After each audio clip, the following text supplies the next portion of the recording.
creatine is a hot topic now. Everyone's talking about it. I was speaking at a medical conference and talking about powerful aging, and I talked about creatine, and this researcher followed me out, and he's the one who developed and patented creatine HCL and showed me all the research showing that creatine monohydrate, about 15% of it actually gets into your bloodstream. And so that other stuff is causing some of that extracellular fluid retention, some of the GI issues. So he went to solve the problem and created an HCL version that all of it gets into the bloodstream. So you need a seventh of the dose and you don't get those side effects that are, frustrating women. You look insanely good. I mean, I was going to ask you, are you doing HRT You or something? on steroids? Yeah, are you on something? Well, no, because you're so ripped. And if you don't mind me asking, how old are you? So I'm 60 wonderful. 60 wonderful, okay. 60 wonderful, and I'm an open book. I'll tell you everything I'm doing. I've been on hormone replacement therapy from the moment my hormones started to shift, and here's what was super cool about that. So when I was on Dr. Phil, he had a little chapter in his book called Weight Loss Resistance, and I thought, what a concept. I fell in love with this idea because working in real life, working in the wild, I saw people that were eating right, exercising, and stuck, especially perimenopausal women. And this whole idea that nothing changes when you're perimenopausal, your metabolism stays the same, is gotta be men saying that. Not one perimenopausal woman will say that to you, I don't think. Yeah. So I looked at all this and went, all right. And now I can't remember what the question was. What were we talking about? I was asking you about what am I so ripped? Yeah, okay. like what is it? And when did you start? Because I think that's a big question that people are very confused with. Well, you start when things start to shift. So that's different for everybody. That could be late 30s, it could be early 40s. For me, like early 40s, I think I was around 44. I remember all of a sudden, I used to always be the sweaty one, like sweaty, and all of a sudden I'm cold. And I got a little constipated and I started to lose my eyebrow. And this happened like that. And one of my friends was an integrative med doc who was like, looked at my TSH, which was 2.25. I remember, totally in the range. And I was hypothyroid.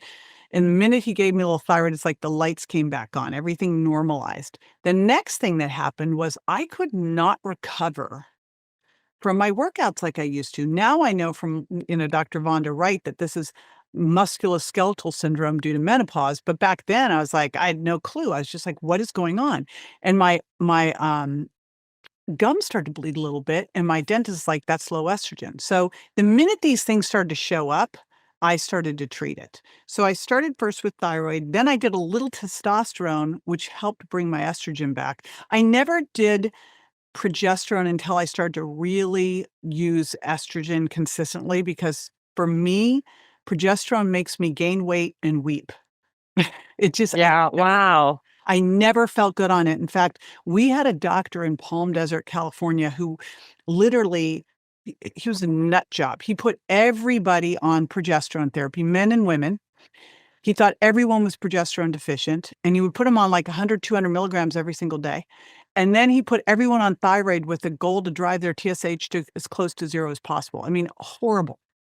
And he put me on progesterone. I gained 12 pounds in a week. I was like, okay, this is not for me. So now once I started to get, more into perimenopause, I started to cycle it in, but low dose where, most people are doing about 100 milligrams. I was doing 50.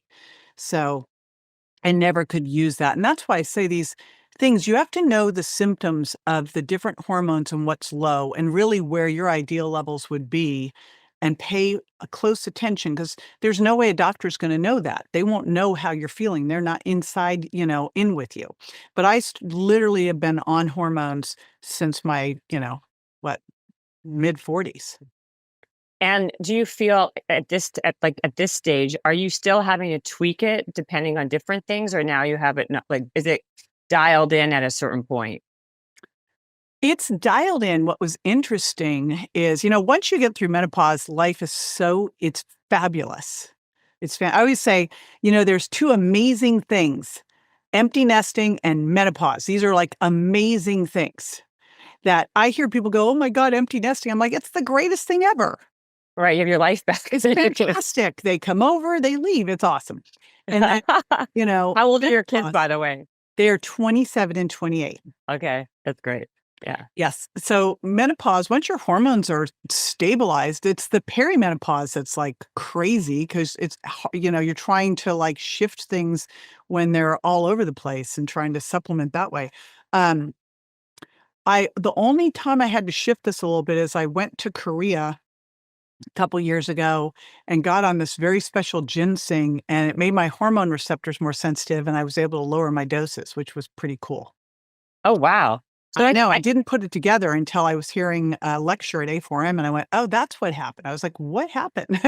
Yeah. that's so I find that like the problem is that I hear a lot with me. I get asked this a bunch. Like if people are going on like on testosterone, but they're not doing estrogen yet, and like there's so much information out there, and I think people then stop. They don't even do anything because they're like it's basically like an analysis paralysis, right? You don't know what to do, so you don't do anything. You find Like a really good doctor that knows this stuff, that actually specializes in menopause, right? Which is right, amazing that you could be a gynecologist and not trained in menopause, and you'll hear all of them telling you, "Yeah, we didn't get trained in it." So you find someone trained in hormone replacement therapy because you might need testosterone and not estrogen. You might, it's like everybody is different, and it's not like the guy in Palm Desert with standard dosing. That's crazy. That makes no right. sense. What about supplementation? Right, for example, creatine is a hot topic now. Everyone's talking about it. And I think women are still very nervous about creatine because we remember that people like men who are always taking creatine and they look Yeah. big and bulky. Um, what's your stance on creatine? Do you take it? So I just came out with a product. Actually, I launched it at Eudaimonia called, my husband named this, wait for it, Sheatine. Oh, cute. I Isn't like it it. cute? Okay, here's Eh, what happened. So if I could go back in time and tell my younger self something, it would have been start creatine in your teens. Now, I was training people at Gold's Gym in Venice, and they were all those big dudes, and they all took creatine. I'm like, I'll have none of that. Thank you. Right. Right, And, creatine does not make you have big muscles. It doesn't. If it did, it would be banned substance. What creatine does is it gives your body creatine for the phosphocreatine system to make ATP. So it helps you make energy. And creatine is is in your muscles and in your brain. If you have enough. If you don't have enough, it's not going to be in your brain. But it's in your muscles and your brain. I think it is the single most important supplement beyond the basics of like D and K, magnesium, and fish oil for women 40 plus. I think it should be an absolute, you need this for a couple different reasons. Number one, it's going to help with energy production. And one of the biggest complaints as women start to get into perimenopause is that they have poor energy.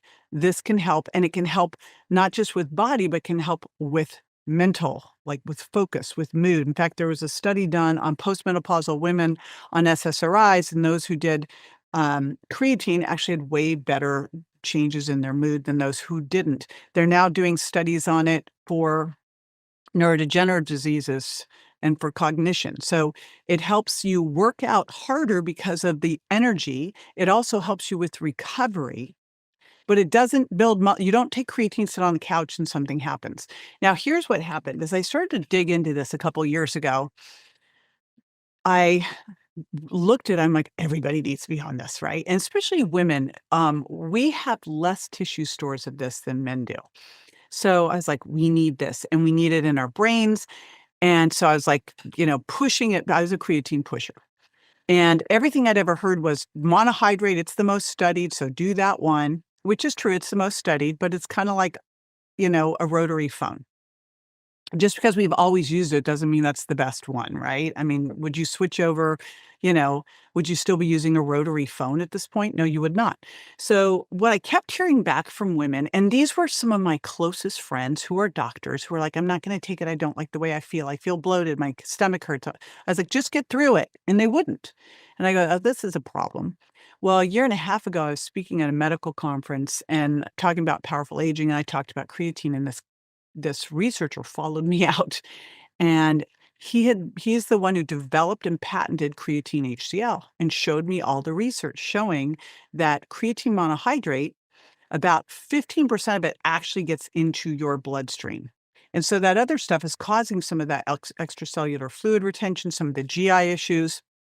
And that, so he went to solve the problem and created an HCL version that all of it gets into the bloodstream. So you need a seventh of the dose and you don't get those side effects that are, frustrating women. So I wouldn't have done this except I kept hearing from women and hearing, I was like, all right. So that's what I created was a creatine HCL. And what you'll hear out there is, well, monohydrate's the one you should take. It's the most studied, and all the rest are marketing hypes, and they're just more expensive. Except the reality is you need a smidge compared to the monohydrate. So BS. And I had all the research studies to show this uptake, and it's significant. So it's pretty interesting. So that's what we just launched because I want women to take it, and I know how crazy we get with weight. We do. And of course we do. It's all psychological. That's why we are cardio junkies, right? Because we think if we're sweating harder and we're moving faster and we're doing it longer, that we're getting a better result. And that's like the same thing. Like I think That's so 80s. it's so 80s, but It's the so truth 80s. but yet that's what you see. Like there's a great meme was going around that someone sent me of like middle-aged women exercising. They're doing everything but with the exercises they should be doing. They're Right. like bouncing on a swing outside, or they're doing They're on the rebounder. yeah, they're on the rebounder. That was one of Do you them. remember the rebounder? So when I was at UCLA, I still remember this in the sorority house because somewhere the idea was like you could burn 100 calories with 10 minutes of rebounding. So literally people were like pigging out and jumping on the rebounder. Totally. I mean, it's like, Totally. ugh, our body is not a bank account. I mean, come on. It's true. And I feel like, listen, the way I look at it is like some movement's better than zero movement. So all the power to you. But if you want to change your body composition, it's not going to be doing that. And that's just the bottom line. You don't have to believe it, but the proof is in the pudding. It's just science, and here's the big challenge is unless you're tracking your body composition, you wouldn't know anyway. And this is why we have to move off of weight and we have to go to what that weight's made up of. Because, my husband, case in point, weighs the same as he's always weighed. And he's always been athletic. He's a volleyball player. He was a baseball player. And so a couple years ago, we go get our DEXA scans because I'm getting in the best shape of my life for 60. So I trot him on in there. He's always like, we'll go along with whatever I come up with. And he was a skinny fat. He was 25% body fat, which is high for a man, and he was a skinny fat. I was like way lower than him. And I was like, wow. At first I was like, the machine must be wrong, except it can't be wrong. It can't be that wrong. Right. Yeah. So we completely shifted his programming. He'd been resistant to going on testosterone. He had lower T, gets on testosterone therapy, but also starts finally tracking his protein and getting the protein he needed, starts finally doing his creatine. Like he does all the things that I'd been like yakking about to do. He does them all, starts lifting heavier. And he drops 27 pounds of fat and puts on 24 pounds of muscle. Now, 3-pound change. Looks like an entirely different body. I mean, this is he looks like a high school, volleyball player body now. Wow. It's a 3-pound change. 3 pounds. He went from 25% body fat to 10% body fat. And so is it because he was doing heavier weight more consistently and he dropped the other kind of more of a cardio, like biking, volleyball, whatever? He was never doing, he does volleyball. He'll do that for HIIT training. He was never doing, when I met him, he was drinking smoothies with juice and running. So we stopped that quickly. But, he was not doing heavy weights and he wasn't eating enough protein and he wasn't consistent with things like creatine until he got the DEXA. And that's why these things are so important. Because when you see it in real life, you can't go, oh, because he looked fine. You would never have thought anything of it, but the difference now is insane. Wow. No, I know. Can you walk me through? But before you do, actually, I want to just finish on the creatine because I have one question for you. I think a big issue with is bloating. Women get bloated because the amounts that maybe they're taking. Is there a way to eliminate bloating from taking creatine? Is it just the amount? Is there other things that we should Yeah, be? take creatine HCL. You won't get bloated. So you won't get Yeah. bloated with that one. No. Okay. You may get a little bit of fluid into your muscles if you're lucky. That's Okay. what you want to have happen. You might get a little bit of it. If anything, it would be a half pound to a pound that would normalize, but you want that. Like, if you could get that, you should celebrate it. I So didn't like, get you didn't get that. I wish I had because that's good. Like, remember when you're doing bioimpedance scales at home to check your your body composition, it looks at total body water because total body water is how we look at fat-free mass. More muscle, more water in the muscle, right? So we look at that number. You want more of that. So you might get a teensy bit of it, but that's the whole reason I switched to HCL is you don't have to take the higher doses. The dosing is somewhere between 750 milligrams to 1.5 grams. I mean, it's tiny doses, so you don't have to take a lot. And by the way, the other cool thing with creatine, I've been like last summer, did so much international travel, jumping time zones. And I read about it for sleep deprivation. It's the best jet lag formula there ever has been. It's amazing. Really? Oh my gosh. Like solved my problems. So does it help you fall asleep or is it just No, that it gives you that energy. So what I do is like the minute I land, I take some and then I'll take it like 2 more doses throughout the day. interesting? Yeah. I actually read a study that was saying that if you are sleep deprived and you take creatine, it will that the creatine will actually help your mental performance because of you're taking the creatine with the Right. sleep deprivation. So I But you guess need it's similar. enough. Yeah, Because you your need enough. muscles will preferentially use it, and you need enough to get into your brain too, so I pop a little bit more when I'm traveling to make sure I have it. Like some of these neurodegenerative studies now, the company that has the patent on this HCL, I turned them on to some big top if I said their names, you would know them, brain researchers who are using it now in their brain studies because, they don't have to now use 20 grams of monohydrate, which is what they were doing, which was causing GI distress. Now they can use a couple grams. Oh my God, I want to try this. It's I'll that. send you some. Please do. Yeah, I'm going to send it to you. I really will because I haven't started to take creatine because I'm one of those girls, women, who don't want to be bloated, who don't want to do all that. And so I was Who like, needs to be bloated? well, Who that's says, "You know what? Sign me up for that bloat." yeah, no, I mean exactly.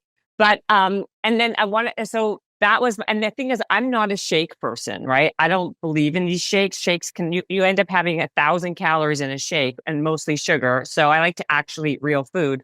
Are you mixing creatine with water? How do you do it? So I have 2 different ways I have it. One Yeah. is in capsules. I put it together with taurine and magnesium because Mm, I wanted a little ATP booster. And both of those, I mean, we know taurine helps with longevity, but both of those help make ATP. So I was like, and we never seem to get enough of this stuff. So I was like, I'll put that all together. So that's the product I created. And it's in capsules. You take 3 and you can take another dose. Like I'll take 3 as my foundation. Then if I'm going to the gym, I'll take another 3, or you can use the powder and throw it. What I like to do when I'm going to the gym is electrolytes, creatine, and some essential amino acids.